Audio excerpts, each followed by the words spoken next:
Saturday அன்றைக்கி எல்லோரும் காலையில் எழுந்திரிச்சதே லேட்டு தான். ஏன்னா அன்றைக்கி ஸ்கூல் லீவ் அப்படிங்கிறதுனால ஒரு 8 மணி வாக்கில் தான் எழுந்திரிச்சு வந்தோம். ஃப்ரெஷ் அப் ஆகிறதுக்கு லேட் ஆகிட்டு சரி பிரேக்ஃபாஸ்ட்டை ஸ்டார்ட் பண்ணிடலான்னு சொல்லி ஸ்டார்ட் பண்ணிட்டேன்.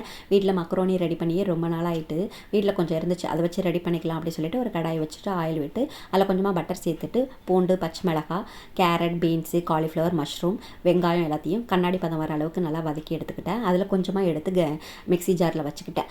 பேலன்ஸில் கொஞ்சமாக தேவையான அளவுக்கு மிளகாத்தூள், கரம் மசாலா சேர்த்துட்டு நம்ம வேக வச்சு வச்சுருக்கோம்ல மக்ரோனி அதை சேர்த்து நல்லா மிக்ஸ் பண்ணி ரெடி பண்ணிக்கலாம்னு சொல்லி ரெடி பண்ணிவிட்டேன். அந்த எடுத்து வச்சுருந்தேன் இல்லைங்களா, அது வந்து குட்டி பாப்பாவுக்கு கிரைண்ட் பண்ணி கொடுக்கணும்னு சொல்லிவிட்டு அதில் கொஞ்சமாக பன்னீர் சேர்த்துட்டு கிரைண்ட் பண்ணி அதை வந்து தோசையில் டிப் பண்ணி கொடுக்கலாம் அப்படின்னு சொல்லி ரெடி பண்ணியிருந்தேன். அதை வந்து குட்டி பாப்பாவுக்கு தோசையில் டிப் பண்ணி கொடுக்கும்போது நல்லா விரும்பி சாப்பிட்டா.